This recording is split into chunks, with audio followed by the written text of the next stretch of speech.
Barry, what was the first business club that you started? Well, the first business club that I started was really as a result of the PC megawave. And for my part, I was still quite young when the PC megawave took off, but I did catch it and get involved with it very much in terms of organizing businesses around the desktop publishing aspect of the PC megawave. And at that time, there was a groundswell of excitement and enthusiasm about the transformation that desktop publishing would have on the graphics industry. Everyone was worried about the change in the processes and the potential that Apple Computer was going to present. Of course, people were worried about their jobs. They were worried about the fact that as typesetters, there'd be no more work. The union would crumble. Photography would change. The way in which we produced anything with graphics was about to change. And all those people who had really had embedded interests for many years, maybe dating back to Gutenberg, were all worried about things. And I saw that as an opportunity, and I organized a group called the National Association of Desktop Publishers. And I actually organized it at a Macworld show in 1987. And there's a story behind that, which I'll tell another time. But it was a notion for me. It was like, I think there's a big wave going on. I think there's a lot of enthusiasm for desktop publishing. There's really no club. There's no organization. So I'm going to organize that club. And I did. And I signed up 300 members at the Macworld show. And I found myself running the National Association of Desktop Publishers, which, went on for many years. I think at its height, we had 30,000 paying members of the group. And that relationship that we had with those members who are all early adopters, enthusiasts, excited about the potential for desktop publishing, ultimately led to my publishing of the Desktop Publishers Journal and a buyer's guide and many other kinds of things. But it was really understanding that at certain points in history, and in business history, where there are transformative events, and people want to get more than information. They actually want to organize themselves, and they want to talk amongst themselves, so to speak. They want to share ideas, and so my idea then was to facilitate that, and it was a great success. Referring to what you were talking about with desktop publishing, really interesting times, and we were at the time at the forefront of technology. Now we're looking at what's happening today with this whole AI mega wave, right? Well, it's interesting that you mentioned that. I think technology is kind of the grease in the wheel, because it doesn't always work.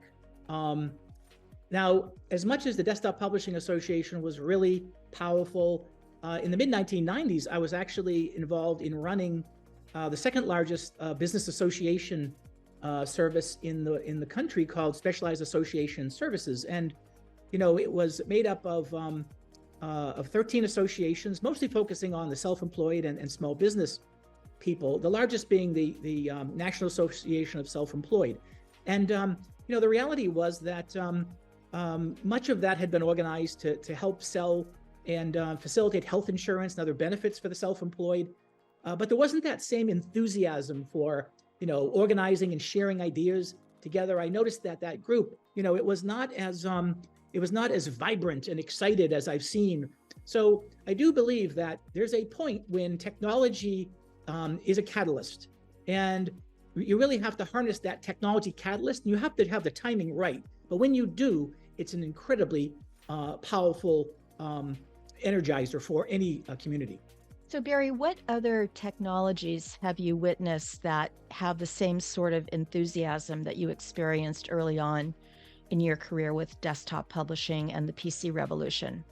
Well, I always like to tell this story about this little website that I bought called PDF Zone. And, PDF to many is sort of this tedious technology. But I will tell you, this website and the way in which we facilitated the communication by the members was through an old-fashioned listserv. But you would not imagine the worldwide enthusiasm by developers for this PDF technology. And 24 hours a day, this listserv was lit up all over the world with people excited about facilitating changes in the way that they would do things like document management and archiving, librarians thinking about how they were going to manage things differently with PDF. So what was so exciting is that I would say there were people that generally in their life were probably not that exciting people, were remarkably energized by a PDF. So I have seen even small technologies have a big effect on groups.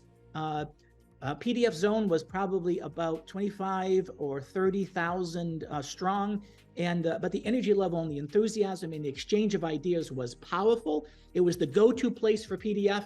Everybody knew that was the place to go, and they built businesses on it, and they made money with it, and it was very exciting. Now, these things are fleeting; they don't go on forever. Over time, Adobe consumed much of those capabilities within their PDF and Acrobat technology. So the need for that community, had a lifespan. But while it was vibrant, while it caught the wave at the right time, it was active, exciting, and it was fun to operate.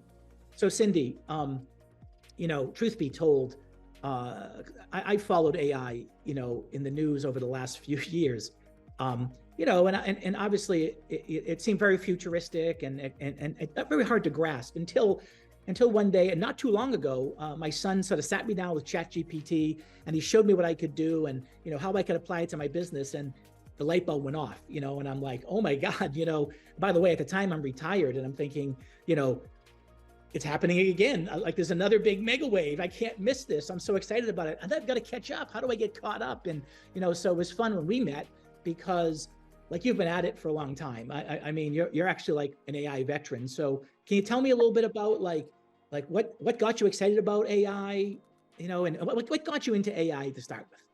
It was really interesting because I fell into AI by accident.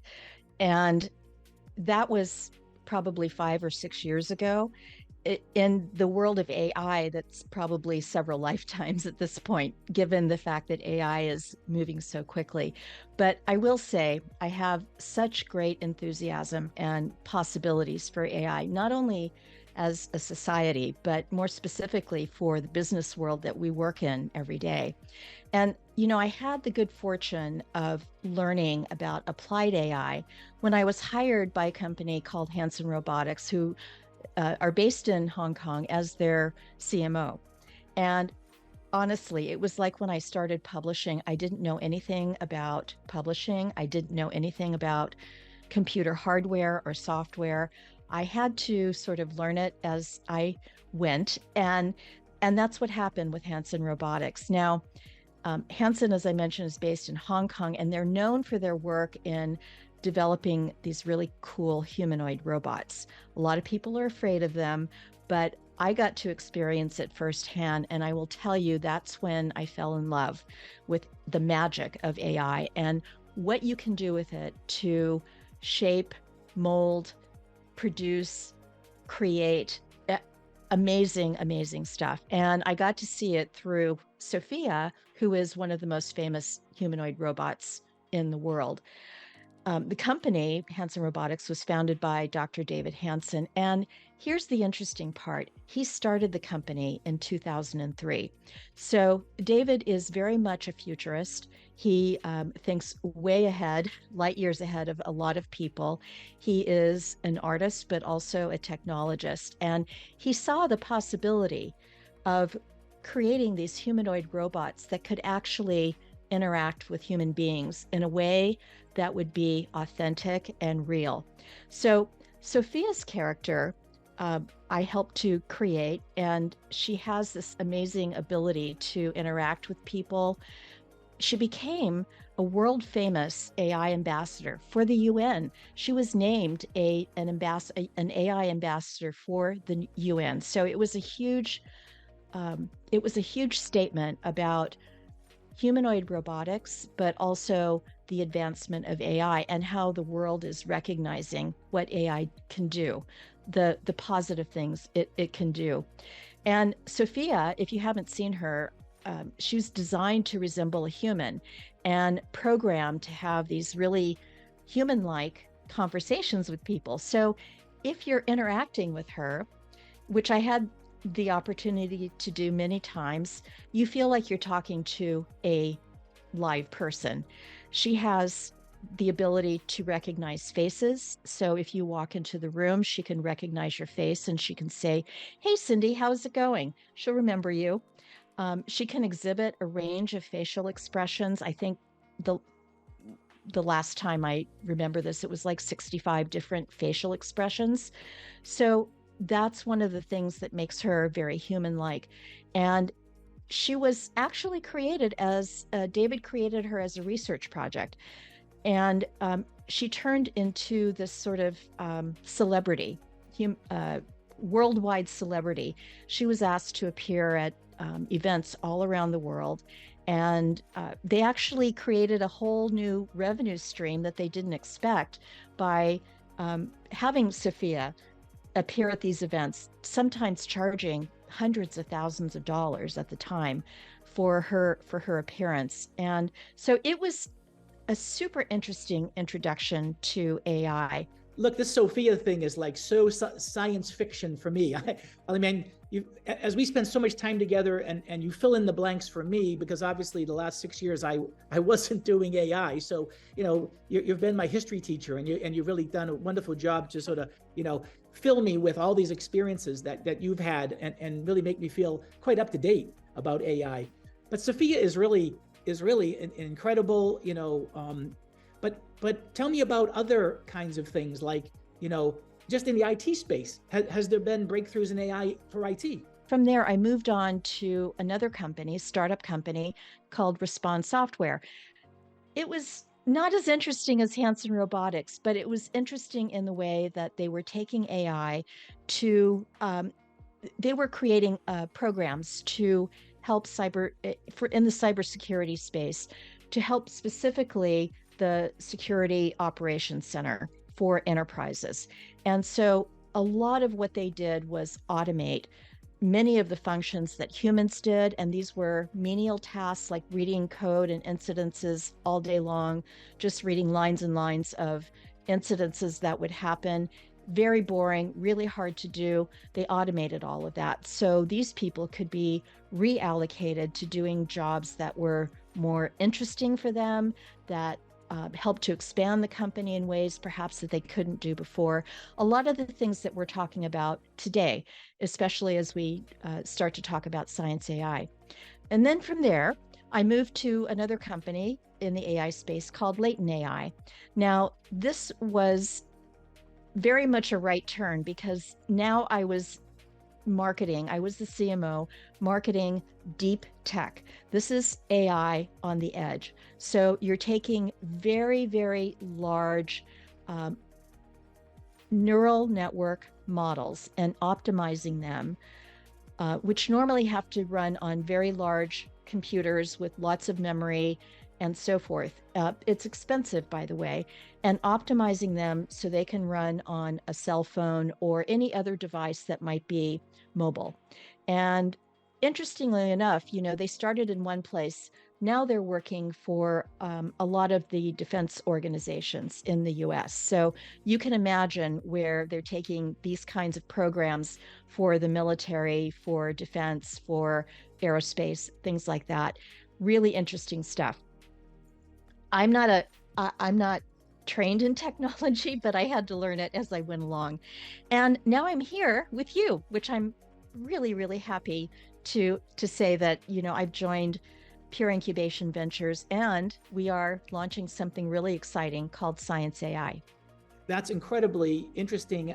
I have by the way, a nephew. I didn't even realize this. He's in the Navy, a commander in Los Angeles. He's got 4,000 people, under him. And I got to talking to him about my excitement about AI, and he said, I've got 1,000 of them are involved in AI for the military. And I was wondering, well, I'm thinking, well, it's all about, weapons and things like that. And he was saying, well, no, it can be simple things. Like, for example, they need to think about, all of the ships and when things are going to need maintenance. Something as simple as managing the maintenance on the entire fleet is actually being controlled by AI. And I found that incredibly exciting and also really applicable to sort of the commercial world out there. So have you also run into experiences where you've helped to power the military with AI?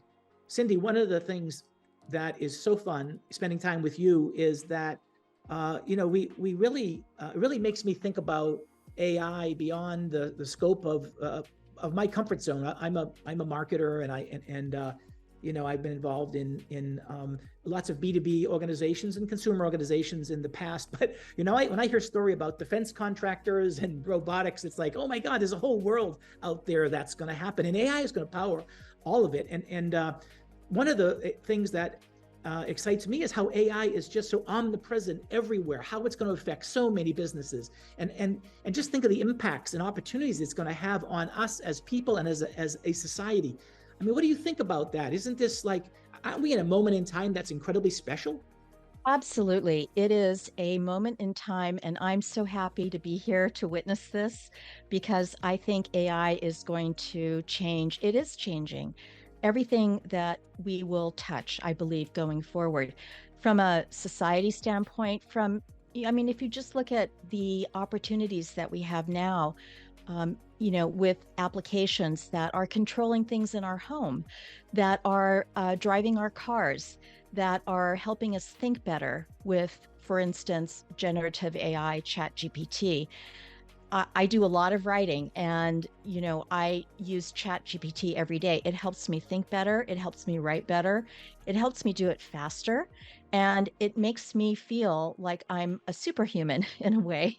And I think that's one of the superpowers of AI, that it will help all of us do whatever we need to do better, because there are applications coming out everywhere for everything. And I think the thing that I'm most excited about, specifically with Pure Incubation Ventures and also working with Demand Science, is in the business world. So, as we look at the B2B IT buyer, the decision maker, the influencer, this whole audience is struggling to understand, how do we use AI as people in our jobs, and what's it going to do for my career? What is the future of work, and what are we looking at with this whole thing? Because what we see today with AI, we think it's really amazing and fantastic. We can't move fast enough to capture the applications, implement them into our lives, figure out how to use them, what's good, what's bad. But for business people, for IT people, for B2B people, think about their jobs and the things that they have to think about: data and privacy, compliance, but also how do you integrate it into the organization so they can be more competitive, they can move faster, they can have speed to market. These are all really exciting things that I think we'll be able to explore with Science AI. Cindy, I couldn't agree more about the enthusiasm of IT people. There was a little study that we had done at Demand Science a year ago, and it had confirmed that of all the interests that IT people had, their number one concern was actually AI. And that just was buried in this research study. And because I'm a student of research, and I found that, and I was like, well, if that's the most important thing that they're concerned about, why aren't we addressing that much more readily? If that's top of mind, you can't hide the lead. You really got to focus your communication and everything around the thing that's most important to them. And I agree with you.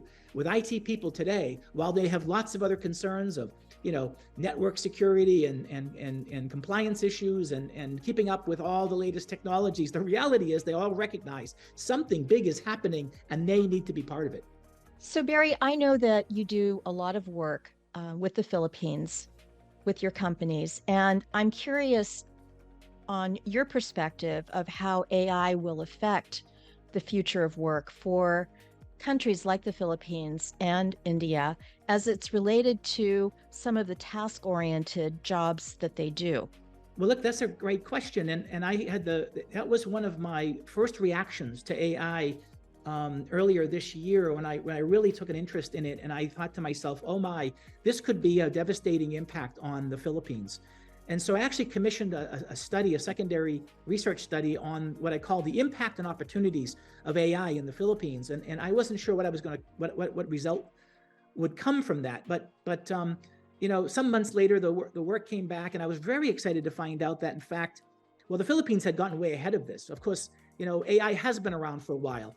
And, remember, that everyone who's working with the Philippines, who's utilizing them as a BPO, as a back office, remember the biggest companies in the world, like a Google and Accenture and Comcast, they're all thinking the same thing. They're all thinking, what can we do with AI? And so as a result of that, the Philippines, rather than being sort of a backwater of AI, was actually, I was find it was a center of excellence of AI, that they had actually gotten involved much earlier. And as a result of the potential threat of AI, they had been doing things to prepare for it. They had been organizing it. Their government had been getting ready for it.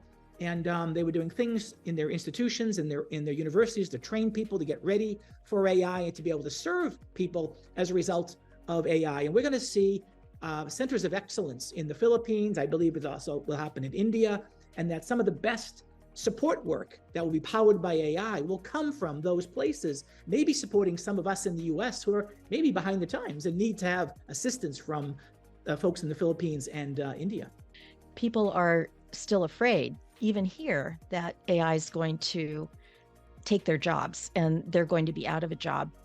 My perspective on it is that now's the time to jump on the train and go in the direction it's going, figure it out. How are you going to upskill yourself, embrace AI, understand what it can and can't do for you, but understand it. Just get into a community and start having conversations, understand what AI, the possibilities and the opportunities for you. And that's all that's all we can do right now, because in 6 months from now, it's going to be very different. Then this is the worst version of AI that we will ever have. So if you're looking at something like ChatGPT, it's the worst version. We'll look back in a year from now and laugh at what we were working with because it's changing so quickly. So just hop on the train and hang on really tight and go with it. I think what you're talking about is the need for the community, the need to empower people. It's interesting that we learn different ways as humans, and we have for years. You think about it, what a community is, and the fact is that if you look at the way we gather and we celebrate together, but we come together as humans. We enjoy that interaction, that conversation, that exchange. It happens human to human. I know you've got stories about Sophia and the way we're going to interact with robots, but I still believe that we communicate best human to human. And maybe we're facilitated more with with Zoom and with Skype and other ways of interacting, but we need that. We need to have thoughts. We need to have that. We need to exchange those with other humans. We need to build on those thoughts and those ideas together. And that makes us better as a people and as a society. So yeah, I think that someone needs to organize this community, and I think that should be us. I am with you on that. Absolutely, 1,000%. Science AI. Science AI.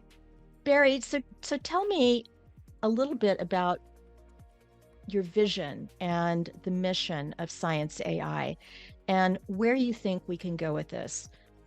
So Cindy, I'm incredibly excited about Science AI. I'm incredibly excited about sort of being the one to be the catalyst and organize the community, the global community for business professionals that would be trying to transform their businesses and their careers with AI.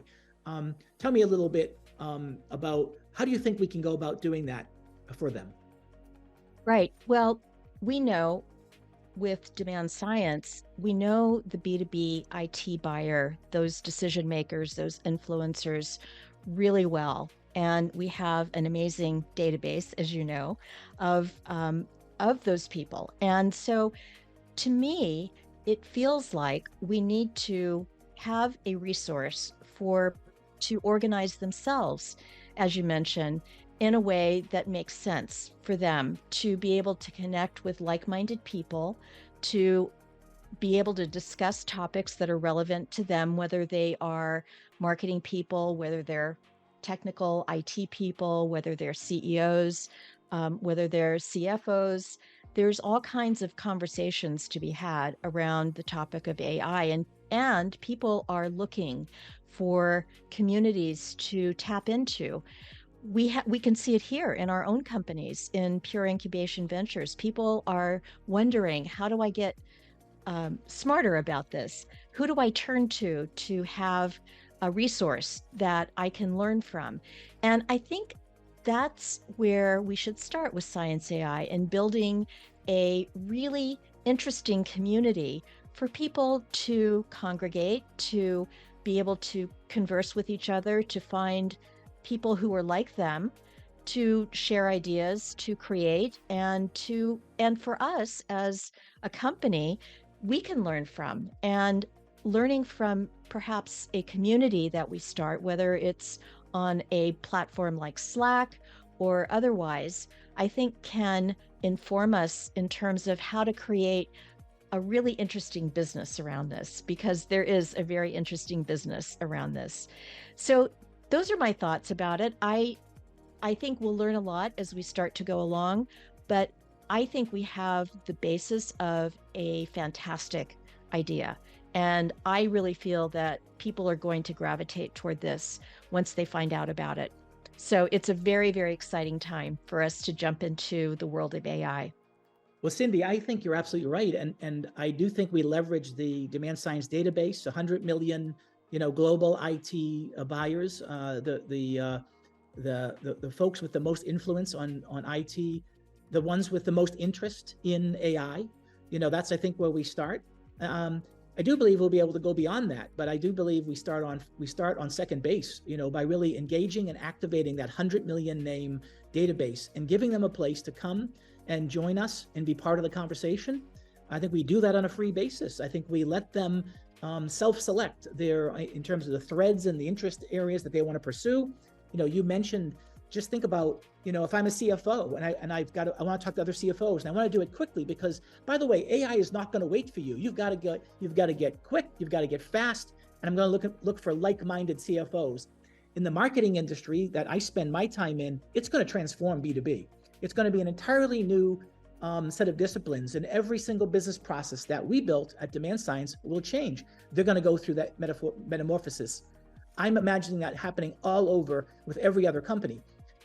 But you mentioned something that's really interesting. Individuals have the opportunity right now to upskill themselves. And everybody is going to be in a position to think about the way in which, they bring value to their companies. And they're going to have a unique opportunity to think of themselves as their own company, their own individual company, and what do they offer companies in the future? Having skills, even prompt engineering around ChatGPT and other kinds of readily available AI is going to be very important. It's going to be a basic skill that you'll have to learn, much like understanding Excel or Word or other kinds of documents. You'll need to be a strong, prompt engineer. So I see all these potentials. I see the opportunities on an individual level. I see the opportunities to transform businesses. And then I also get very excited about what does it do to society, and how can we play a very positive role there as well?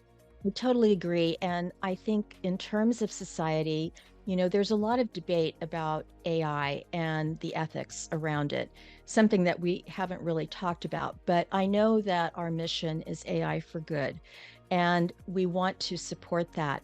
I think we can do this through the community, and I think the community will learn about how AI affects them from a society standpoint, because there are bad actors out there who are using AI to hack, to do all kinds of evil things, and that's not where we want to go. We need to be aware of it, but we also are supporting, AI for good, especially in the B2B community. These are all things that hopefully our Science AI community will start to learn and talk about, share the ideas and so forth. But I think your whole statement about the future of work and upskilling is so important. I I am such an evangelist of this. You've heard me talk about it so many times. Just get in and play with it. Do something. Don't wait for it to come to you. You need to be proactive with AI and start learning it, figuring out what it can do for you in your career as a business person, but also what it might be able to do for your company, because companies are going to be looking to their internal people, their AI team members who have jumped on that train for ideas on how they can accelerate productivity, speed to market, new products. There are so many ways, and it's all unfolding. We don't know everything, obviously, at this point. We are all going to be learning it as we go along, but that's the fun of it. That's going to be a really fun ride. And I'm just thrilled that we're going to be catching this mega wave and riding it out with Science AI in our community. So Cindy, you mentioned AI for good, and I think that it's really important to underscore what that means.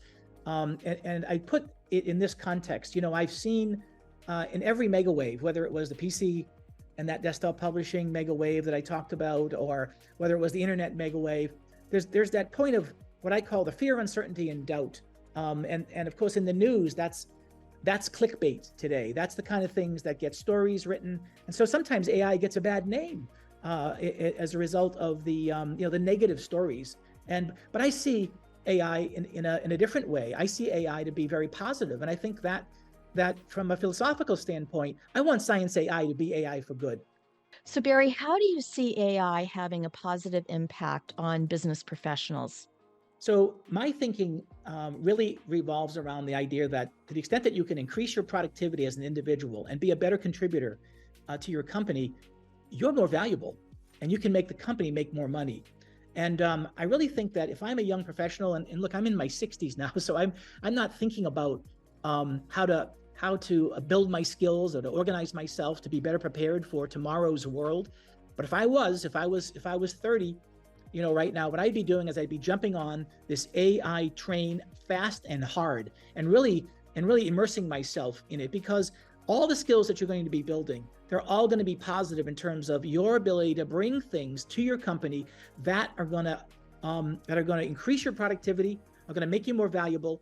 You, and along with other team members, are going to make the company more money, and you're going to be able to get paid more money. That's the way to think about AI. Don't think about AI as fear, uncertainty, and doubt. Think about it how it's going to superpower you. I want to do AI with salespeople, and I have this notion that I call my AI sales Superman, because I really think AI is going to do things to transform salespeople. It's going to allow salespeople to spend more time selling, and much of the things that they do that it's not selling, it can be done by AI and can be done with assistance. That's not a bad thing. I mean, by the way, if I'm a salesperson and my joy is actually spending time talking to people and interacting with them and selling, I don't want to spend my time on that other kind of work. And I know I can make more money if I can spend more time, sort of, as they say, pressing the flesh, which is what we'll always have to do as humans. Sales will never go away, but we'll be better and we'll be faster and we'll make more money with AI. So Barry, how do you see Science AI and everything that we're doing with AI fitting into the nonprofit work that you're doing? Well, look, the nonprofit work that we do through the Peer Incubation Foundation and the Bayanihan Project really translates its impact on society in terms of the number of livelihoods that we create to lift people out of poverty. And I'm looking at it very closely. I'm looking at this and I'm thinking about how can AI help? Well, I'll tell you, I do think it's going to create new livelihoods. It's going to create new livelihoods within families, as we can help families become more educated, help their kids become more educated. We're going to get those kids into AI early and be productive contributors. So we do see creating livelihoods that way. But we're also going to be offering something we call the Bayanihan playbook, which is really a best practices of how to organize your charity. Because what I want to do is I want to take all the charities that are doing good work in the world, and I want to present them with a playbook that suggests, look, you too have to use business best practices, and AI is going to be incredibly important for you to be able to deliver your benefits to beneficiaries in an efficient fashion. So I think AI is going to have an incredible impact on lifting people out of poverty. And I think it's going to have a remarkable impact on helping charitable organizations become more efficient and more effective. And I'd like to be part of that. Barry, how do you see AI impacting marketing? Well, I think AI is going to have probably the biggest effect on B2B marketing, versus consumer marketing. And the reason for that is B2B marketing is highly complex with lots of processes. And you think about, big ticket items and long sales processes and very complex buying environments with, 6 to 10 people involved in the buying process and long decision cycles. All of that, by the way, is underpinned by hundreds of processes that are very complicated around the way data and lead generation is done. And this is where I've spent a lot of my time throughout my career is kind of studying that. And part of the reason I get excited about B2B marketing is simply that I always look at B2B marketers like, we're like the chess players. We're like the three-dimensional chess players. And the consumer market is, they play checkers. Now I don't mean that to be disrespectful, but I kind of enjoy the complexity of the B2B marketing. So, when you have something so incredibly complex, that lends itself to AI. And so I'm excited about what we can do with all of those processes. And at Demand Science, the work that I'm going to be doing, I call it marketing science. And really, it's really about taking apart every one of those processes along the B2B marketing continuum and rethinking them and turning them upside down, empowering them, accelerating them, automating them with AI. Now, do you do all of that at once? No. What you do is you figure out the ones that, where there'll be the most impact, and you spend your time on them. And some of that is going to require, deep, heavy AI lift and was what I call it. And the folks there at Demand Science can tell you more about it because, we have an AI lab and some folks that are just doing some remarkable work around things that are very proprietary and custom and there's no product that we can find on the market that's going to automate that. But then there'll also be the surface level work. Everybody is going to be using, is going to be doing prompt engineering and employing ChatGPT. Videos like this, I'm sure will be impacted by how we make AI, the way we do social posts. So great content is all going to be changed by the way we use AI. So I do think that every person, involved in B2B marketing and every company involved in B2B marketing is going to be smart if they embrace AI. Because at Demand Science, we've got a first mover advantage. We're going to press the advantage. We're all about AI, and I'm excited about that. And I'm excited about the way AI will facilitate ultimately my marketing science vision.